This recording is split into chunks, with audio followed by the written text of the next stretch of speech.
Welcome all of you. எல்லாம் எப்படி இருக்கீங்க? நல்லா இருக்கீங்களா? ஸோ நம்ம என்ன அந்த கர்ண பரம்பரை கதையோடைய 19th எபிசோடு அப்படியே கண்டினியூ பண்ணிக்கலாம். அப்படியே ராப்பப் பண்ணி முடிக்க ட்ரை பண்ணுறேன். அது இந்த கதையில் ஒரு சின்ன மைனர் டீட்டெயிலை மிஸ் பண்ணால் கூட கதை புரியாது. ஸோ அதனால தான் எல்லாத்தையும் கவர் பண்ண வேண்டியதாக இருக்குது. ஓகே, ஸோ நம்ம சேனலை சப்ஸ்கிரைப் பண்ணிக்கோங்க. உங்கள் ஃப்ரெண்ட்ஸ் அண்ட் ரிலேட்டிவ்ஸ்க்கு ஷேர் பண்ணுங்கள். உங்களுடைய சப்போர்ட்டை தொடர்ந்து எங்களுக்கு கொடுங்க. ஸோ நம்ம டேரக்டாக கதைக்குள்ளே போயிடலாம். லாஸ்ட் எபிசோடில் சந்திரசேகரோட டெத்துக்கு வந்த ஒருத்தர் என்ன சொல்கிறது, சாப்பிட உட்காரும்போது இந்த பிரண்டை துவையல் பற்றி பேசும்போது பிரண்டையத்தின்னா உருண்டையை வெல்லலாம். ஆமாங்க, இப்படி ஒரு பழமொழி நிஜமானமே இருக்குது. அதாவது இந்த பிரண்டை துவையல் அவ்வளோ ஆரோக்கியமானது அப்படின்ற மாதிரியான ரிஃப்ளெக்ஷன், அதுக்கான மீனிங், அதை ரிஃப்ளெக்ட் பண்ணுறது. ஓகே, ஸோ அதை சொல்லியிருக்காரு. உடனே வனதாய் அம்மாவுக்கு இது யார் இதை சொன்னது அப்படின்ட்டு ஒரு மிஸ்டேக் ஆகுது. ஸோ ஆஃப்டர் நைட்டு அவங்க டாக்டர் சுகந்தமணி அவங்கள கவனிக்கும் போது இந்த மாதிரி கேட்குறாங்க, முன்னாடி இந்த மாதிரி நைட்டு மத்தியானம் இந்த பிரண்டையத்தின்னா உருண்டையை வெல்லலான்ற அந்த பழமொழியை சொன்னது யாருமா அப்படின்னு அவங்க கேட்கும்போது, இல்லையத்த எனக்கு தெரியலை அப்படின்ற மாதிரி அவங்களும் சொல்லிடுறாங்க. ஸோ இப்படியே கொஞ்ச நாள் போகுது. கொஞ்ச நாள் போகுது. அப்போது என்ன ஆகுது அப்படின்னா, ஒரு நாள்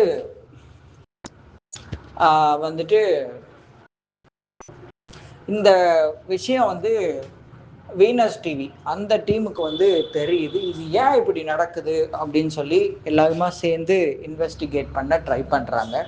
அதில் தெரியும் இல்லையா, திலக், சாத்விக், திருபா, அதுக்கப்புறம்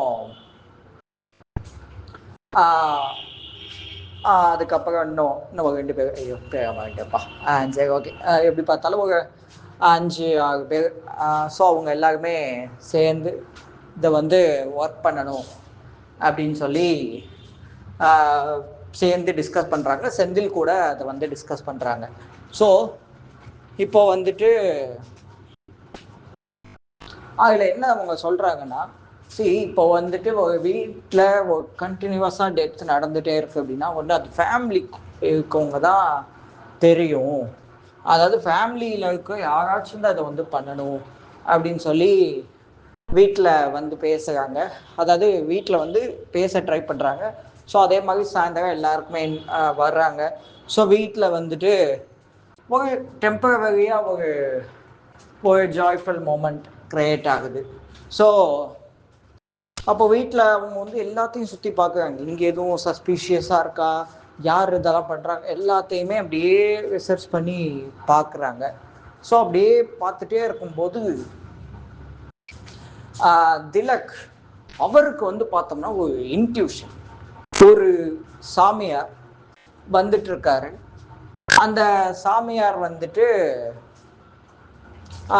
அவர் நெத்தியில் விபூதியெல்லாம் வச்சுருக்காரு. அந்த நெத்தியை தொட்டு வார்னிங், கொஞ்சம் பார்த்து கவனமாறு அப்படின்னு சொல்கிற மாதிரியான ஒரு இல்யூஷன். இது எப்போ அவருக்கு கிடைச்சது, திலக் கிடைச்சது அப்படின்னா, வனதாய் அம்மாவை ஃபஸ்ட்டு ஒரு இன்டர்வியூ எடுக்க போயிருப்பாங்க. அந்த இடத்துல தான் இவருக்கு இந்த மாதிரியான ஒரு இல்யூஷன் கிடைச்சது. இது என்ன புதுசாக இருக்கே, இந்த சாமி யார் என்னன்னே தெரியலையே அப்படின்ற மாதிரி ஒரு ஃபீல் அவருக்கு. ஸோ அதுக்கப்புறம் எல்லாம் கிளம்பிடுறாங்க. கிளம்பும்போது என்னன்னா, இந்த நலபவன் ஹோட்டலுக்கான இனாக்ரேஷன் பற்றி நம்ம சொல்லிகிட்டு இருந்தோம் இல்லையா. ஸோ அதாவது அவங்க பிளான் பண்ணியிருந்தாங்க. இப்போ அந்த பிளான் பண்ண நிலைமையில தான் இந்த மாதிரியான ஒரு விஷயம் நடந்துருச்சு. அதுக்கப்புறம் அந்த ஹோட்டலை ரினியூவல் பண்ணாங்க, ஓப்பன் பண்ணாங்க, ஹோட்டலை இனாக்ரேட் பண்ணாங்க. ஸோ எல்லாத்தையும் நம்ம பார்த்தோம். அதுக்கப்புறம் என்ன ஆகுது அப்படின்னா, சந்திரசேகர் இறந்து கொஞ்ச நாள் ஆயிடுச்சு. ஒரு யாகம் நடக்குது. இந்த அனந்த கிருஷ்ணன் இருக்கார் இல்லையா, இந்த அனந்த கிருஷ்ணன் ஒரு மாதிரி சஸ்பீஷியஸாக நடந்துக்கிறத நம்பிராஜ் சந்திரசேகரோட இளைய மகன், அதாவது சுகந்தமணியோட ஹஸ்பண்ட் வனதாயம்மாவோட பையன் நோட் பண்ணுறாரு. அப்படி நோட் பண்ணும்போது இதெல்லாம் நடக்கும்போது கொஞ்ச நாள் ஆகிடுச்சு. கொஞ்ச நாள் ஆகும்போது இதை வந்து நோட் பண்ணுறாரு. நோட் பண்ணும்போது என்ன ஆகுது அப்படின்னா வந்துட்டு அனந்த கிருஷ்ணன் வந்து வெளில கிளம்புறாரு.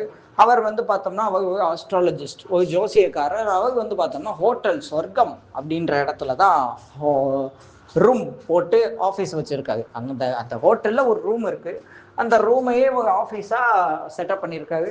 அதுக்கான ஸ்பெசிலிட்டிஸ் எல்லாமே அந்த ஹோட்டல் பண்ணி கொடுத்துருக்காங்க. ஸோ அப்போ வந்து அனந்த கிருஷ்ணன் வந்துட்டு வெளில கிளம்பும்போது நம்பிராஜ் போய் மறைக்கிறாரு. இங்கே பாருங்க, நீங்கள் பண்ணுறது சரியில்லை, உங்களை வந்து நான் ரொம்ப நாளாக ஃபாலோ பண்ணிகிட்டே தான் இருக்கேன் அப்படின்னு சொல்லும்போது, தெரியும் நம்பி, நீங்கள் வந்துட்டு என்னை ஃபாலோ பண்ணிகிட்டு இருக்கிறது, என்னை கண்காணிக்கிறது எல்லாமே எனக்கு தெரியும். எனக்கு ஒரு சின்ன டவுட்டு, அதை வந்து எனக்கு கிளாரிஃபை பண்ணுறதுக்கு தான் எனக்கு போதுமான எவிடன்ஸ் இல்லை. இப்போ அது மட்டும் கன்ஃபார்ம் ஆகிடுச்சு அப்படின்னா நான் கண்டிப்பாக உங்ககிட்ட எல்லாத்தையும் நான் சொல்லிடுறேன். நான் நினைக்கிறது தான் ஐ திங்க் கரெக்டாக இருக்கணும், அதான் பாசிபிள், அதான் பாசிபிலிட்டி. பட் அதுதானா அப்படின்றதான் எனக்கு கரெக்டாக ப்ரூவ் பண்ண முடியலை.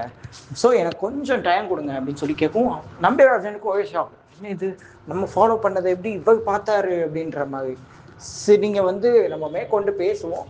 மத்தியானம் ஒரு 2 மணிக்கு ஹோட்டல் சொர்க்கத்தில் இருக்க என்னுடைய ஆஃபீஸ்க்கு வந்துடுங்க. என் மகை அனந்த கிருஷ்ணன் பார்க்கணும்னு சொன்னாலே எல்லாம் விடுவாங்க, ஒன்றும் பிரச்சனை இல்லை அப்படின்னு சொல்லிட்டு அவர் பாட்டு கிளம்பிட்டாரு. ஸோ மத்தியானம் சொல்லி வச்ச மாதிரியே அனந்த கிருஷ்ணனை பார்க்க நம்பிராஜன் வராது.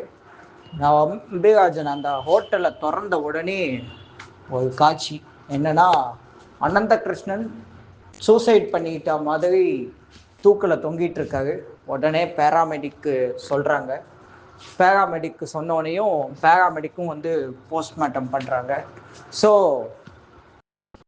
சேம் இதே மாதிரி தான் அவர் தற்கொலை பண்ணிக்கிட்டாரு அப்படின்னு எல்லாருமே நினச்சிட்டு இருக்கும்போது டாக்டர் வந்துட்டு ஒரு ரிப்போர்ட்டை கொடுக்குறாங்க.